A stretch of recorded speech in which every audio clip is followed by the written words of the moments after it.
मायके का फर्ज निभाऊं या ससुराल की जिम्मेदारियां। आनंद, माँ की तबीयत ठीक नहीं है। उनका ब्लड प्रेशर हाई हो गया है और उनका डायबिटीज़ भी बढ़ गया है। मैं थोड़े दिन माँ के पास रहने चली जाती हूँ ताकि माँ को थोड़े दिन संभाल पाऊँ। यहाँ बच्चों को सुमन देख लेगी। माँ वहाँ अकेली हैं, मुझे जल्दी जाना होगा, सरिता ने अपने पति आनंद से कहा। आनंद बोला, तुम्हारी माँ की तबीयत आए दिन खराब रहने लगी है। तुम कितनी बार सुमन के भरोसे बच्चों को छोड़कर जाओगी? माँ तो बहुत गुस्सा होंगी और तुम तो जानती हो, माँ गुस्सा हो गई तो फिर उन्हें मनाना आसान नहीं है।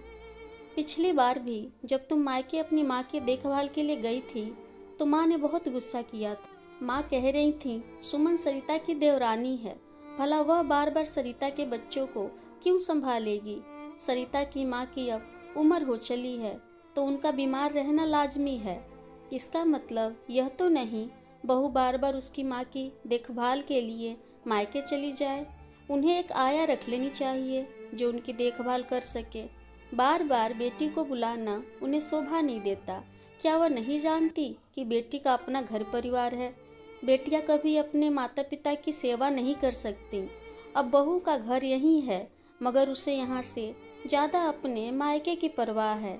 तुम्हारी वजह से घर में बवाल हो मैं नहीं चाहता और तुम्हारे जाने से मेरी दिनचर्या भी खराब होती है। सरिता बोली, आनंद, तुम तो जानते हो मैं अपने माता पिता की इकलौती संतान हूँ। अगर ऐसे समय में भी मैं माँ के पास ना जाऊँगी तो माँ की देखभाल कौन करेगा? कहते हुए सरिता रो पड़ी। सरिता अपने पिता शिवदयाल जी और माँ दमयंती जी की इकलौती संतान थी। शिवदयाल जी का हार्ट अटैक आने की वजह से अभी 5 महीने पहले ही निधन हो चुका था। शिवदयाल जी के जाने के बाद दमयंती जी अकेले रह गई थी घर में।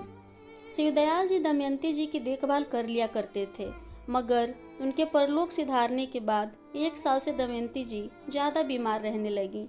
सरिता ससुराल से मायके आती है और माँ के पास 4-5 दिन गुजार कर जाती ताकि माँ की देखभाल भी कर सके और माँ का अकेलापन भी दूर कर सके।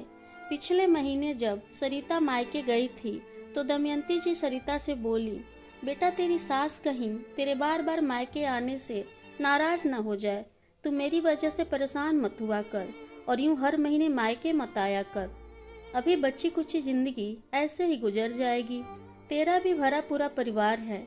तेरी ससुराल की जिम्मेदारियां मैं भली भांति जानती हूँ। तू मेरे पीछे अपना वक्त ना जाया कर। सरिता बोली, माँ, ससुराल में जिम्मेदारियां हैं, इसका मतलब यह तो नहीं कि मैं मायके का फर्ज भूल जाऊं। आपने मुझे सालों पाला पोसा, बड़ा किया, पढ़ाया लिखाया और इस काबिल बनाया कि आज मैं पूरा परिवार बखूबी संभाल पाती हूँ। आप मेरी जन्मदाता हो माँ, आप तो मेरे लिए सर्वोपरि हैं और अब जब बुढ़ापे में आपको मेरी जरूरत सबसे ज़्यादा है तब मैं अपने फर्ज से कैसे मुंह मोड़ सकती हूँ। दमयंती जी ने भी बेटी की जीत के आगे घुटने टेक दिए थे। वो भी जानती थीं अब इस उम्र में सरिता ही उनका सहारा है। आज फोन पर आवाज़ भी बराबर नहीं निकल पा रही थी, चक्कर आ रहे थे। सरिता हर रोज सुबह शाम माँ को फ़ोन करती थी ताकि माँ का हाल चाल जान सके, लेकिन आज जब माँ ठीक से जवाब नहीं दे पाई तो सरिता समझ गई कि माँ की तबीयत ज़्यादा खराब है। इसलिए आज वो जाना चाहती थी मगर अपनी देवरानी सुमन को उसे सब कुछ बताना होता था। उसके बाद पति आनंद से मायके जाने की अनुमति लेनी होती थी। आज भी जब सरिता ने देवरानी सुमन को माँ की तबीयत के बारे में बताया तो सुमन बोली, दीदी आप बेफिक्र होकर जाओ, आपकी माँ अकेली हैं। यहाँ मैं माँ जी और बच्चों दोनों को संभाल लूँगी। ऐसे समय में घर के लोग ही तो काम आते हैं। सुमन हर बार मुझे तसल्ली दे जाती जिसकी वजह से वहाँ की सारी चिंता छोड़ के मैं जा पाती थी। सास कौशल्या जी से सरिता को ज़्यादा उम्मीद ना थी। कौशल्या जी तो पिछली बार भी सरिता के मायके जाने के नाम पर तुनक कर बोली थी, बहू मायके में माँ के पास जाकर पति और अपने ससुराल वालों को मत भूल जाना। बेटी का शादी के बाद बार बार मायके जाना शोभा नहीं देता। सरिता को मायके जाने के बाद आनंद को सरिता के लिए 10 बातें सुना देती थी। आनंद को सरिता के खिलाफ इतना भड़का दिया था कि आनंद भी अब की बार सरिता को मायके जाने नहीं देना चाहता था। यही वजह थी कि इस बार सरिता को मायके जाने में डर लग रहा था। अपनी माँ की याद आ रही थी तो सरिता के आंसू थमने का नाम ही नहीं ले रहे थे। सरिता ने अपनी सास से बात करने की सोची। सरिता बोली, माँ की तबीयत बहुत खराब है, कैसे अकेले सब कुछ मैनेज करेगी। मैं माँ के पास हो आती हूँ, 3 दिन में लौट आऊंगी। कौशल्या जी को यह बात सुनते ही गुस्सा आ गया।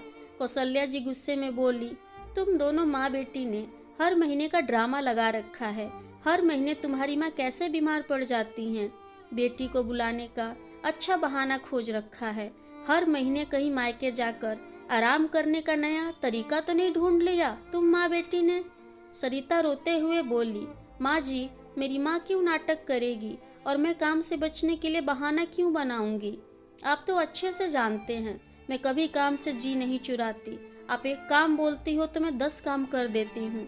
और मेरी माँ ने मुझे ऐसे संस्कार नहीं दिए कि झूठ बोलकर काम से जी चुराऊंगी।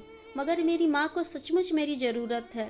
कौशल्या जी बोली, बहू, यह ड्रामा तुम अपनी माँ के पास ही करो। हर बार एक मगरमच्छ के आंसू दिखाकर तुम मायके चली जाती हो। इस बार कान खोलकर सुन लेना।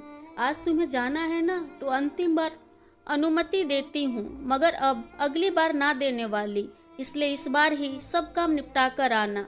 अगर तुम्हारी माँ इतनी ही बीमार रहती हैं तो उन्हें किसी वृद्धाश्रम छोड़ दो, ताकि तुम्हारी हर महीने की समस्या खत्म हो जाए, क्योंकि हर बार यह नाटक नहीं चलेगा। सरिता बोली, जी माँ जी, इस बार क्या करना है यह मैं देख लूंगी। सरिता ने जल्दी जल्दी अपना सामान बांधा और मायके चली। सरिता का मायके से ससुराल 2 घंटे की दूरी पर था।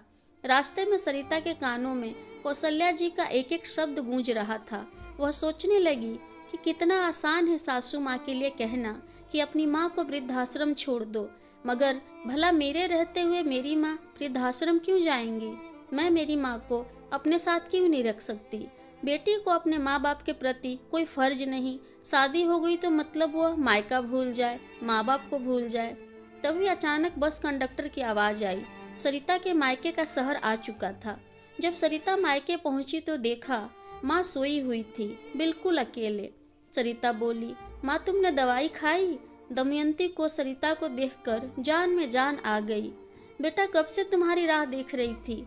सरिता बोली, हाँ मैं भी जल्दी आना चाहती थी, मगर आप तो जानती हैं ससुराल की जिम्मेदारियां खत्म ही नहीं होती। सरिता आते ही माँ को डॉक्टर के पास ले गई। डॉक्टर ने सरिता से कहा, दमयंती जी का अकेले रहना ठीक नहीं है। सरिता, उनका ब्लड प्रेशर इस प्रकार बढ़ गया है कि उन्हें पैरालिसिस अटैक भी आ सकता है। तुम्हें इनका बहुत ध्यान रखना पड़ेगा। अब कोई भी इंसान इनके आसपास होना अति आवश्यक है ताकि उनका ध्यान रख सके। सरिता घर आकर मंदिर में बैठकर बोली, हे भगवान, यह कैसे परीक्षा ले रहा है। मैं कैसे दोराहे पर आकर खड़ी हो गई हूँ। एक तरफ ससुराल और दूसरी तरफ मेरी माँ। मैं क्या करूँ, मुझे कुछ समझ में नहीं आ रहा है। एक तरफ सरिता के आगे आनंद और सास कौशल्या जी की कड़वी बातें थीं, और दूसरी तरफ जन्म देने वाली माँ। सरिता ने सोच लिया था उसे क्या करना है। अगर ऐसे हालातों में किसी एक को चुनना पड़ेगा तो वह क्या करेगी। मायके आई सरिता को अभी 3 दिन हुए थे कि सुबह आनंद का फोन आ गया। वह बोला, सरिता तुम 3 दिन बोलकर गई थी, आज 3 दिन हो गए, तुम कब वापस आ रही हो। माँ गुस्सा कर रही हैं, कह रही थी इस बार कोई बड़ा फैसला लेकर आएगी ताकि हम सभी को हर महीने की तकलीफ से छुटकारा मिल जाए। आनंद, डॉक्टर ने कहा है माँ का अकेले रहना खतरे से खाली नहीं है। मैं माँ को साथ लेकर आ रही हूँ। माँ साथ में रहेंगी तो मैं माँ का ध्यान भी रख लूंगी और ससुराल की जिम्मेदारियां भी निभा पाऊंगी। सरिता ने कहा, ऐसा नहीं हो सकता, तुम तो मेरी माँ को जानती हो। यह सुनकर वो कितना गुस्सा होंगी। मुझे कोई फर्क नहीं पड़ता वो क्या सोचती हैं। कौशल्या जी सारा वार्तालाप सुन रही थी। उन्होंने आनंद से फोन मांगा। कौशल्या जी बोली, बहू, अपनी माँ को यहाँ लाना चाहती हो तुम। जानती भी हो समाज क्या कहेगा, हमारी बदनामी होगी और लड़की की माँ उसके ससुराल में कैसे रह सकती है। मुझे लगा तुम समझदार हो। सरिता बोली, आपको मेरी माँ को वहाँ रहने से कोई परेशानी हो तो बता दीजिए। आपने मुझे कठपुतली बनाकर रख दिया है। मेरी अपनी माँ की तबीयत खराब होने के बावजूद मुझे हर पल आपसे और आनंद से सहमति लेनी पड़ती, और आप अनुमति देती हैं तब कहीं जाकर मुझे माँ के पास आने को मिलता है। मैं भी अब इन सब चीज़ों से आज़ाद होना चाहती हूँ ताकि मैं अपनी माँ के प्रति मेरे अधूरे फर्ज को निभा सकूं। माँ जी, एक माता पिता बड़े अरमानों से अपने बेटी का हाथ एक लड़के के हाथों में सौंपते हैं। वे चाहते हैं कि वह लड़का और उसके घर वाले उसकी लड़की को बहुत प्यार दें ताकि उसे कभी मायके की याद न आए। मगर इनके माता पिता को कहाँ पता होता है कि ससुराल वाले उनकी बेटी को पल पल का मोहताज बना देते हैं। अपनी माँ के पास जाने पर ही रोक लगा देते हैं। ऐसे हक जताते हैं जैसे उनकी बेटी बहू नहीं कोई वस्तु हो जिसे खरीद कर लाए हैं, और अब बहू को वही सब कुछ करना होगा जो वे चाहते हैं। बहू की अपनी इच्छाएं भावनाएं सभी के परे बस उस पर उनकी इच्छाएं ठोक देते हैं। चाहे बहू की इच्छा हो या ना हो उन्हें कोई फर्क नहीं पड़ता, उन्हें तो बस छाती ठोक कर हक जमाना आता है। यह जवाब सुनकर कौशल्या जी के होश उड़ गए। सरिता ने फिर कहा, अगर आपको ऐतराज है तो मैं हमेशा के लिए यहीं रह जाती हूँ और मेरे बच्चों को भी ले आती हूँ ताकि आप लोगों को बच्चों का भी टेंशन ना हो। कौशल्या जी बोली, पागल मत बन, आनंद का क्या होगा? क्या इसी दिन के लिए तुमको बहू बना कर लाई थी? सरिता बोली कि मेरा पति मेरी माँ और उनकी माँ में फर्क समझता है। ऐसे पति के साथ रहकर क्या फायदा? जब एक बेटी बहू बनती है तो अपने फर्ज बखूबी निभाती है, लेकिन जब एक बेटा दामाद बनता है तो क्या उसका फर्ज नहीं सिर्फ अपनी माँ की हाँ में हाँ मिलाने आता है? आनंद ने इतना सुनते ही कहा, मुझे माफ कर दो और माँ को यहाँ लेकर आओ। मैं तुमसे वादा करता हूँ कि मैं उनका पूरा ध्यान रखूंगा। सरिता अपने ससुराल पहुंची। वहां जाकर देखा तो आनंद ने बगल वाला कमरा माँ के रहने के लिए साफ करवा दिया था। सरिता को पहली बार आज खुशी हुई थी कि आनंद ने उसकी माँ के लिए कुछ तो किया। सरिता माँ को कमरे में बिठाकर ससुराल की जिम्मेदारियों में लग गई। माँ का भी समय समय पर आकर ध्यान रखने लगी। बहुत दिनों के बाद अगले दिन की सुबह आज सरिता को सुहानी लग रही थी। वह आज इस बात को लेकर बहुत खुश थी कि मायके और ससुराल दोनों परिवारों की जिम्मेदारी वह एक साथ निभा पा रही थी। मेरे प्यारे दोस्तों, एक औरत आखिर चाहती ही क्या है? बहुत बड़ी बड़ी ख्वाहिशें नहीं होती हैं, बस उसका मायका और ससुराल दोनों खुश हों, इससे ज़्यादा कुछ नहीं चाहिए होता है उसको।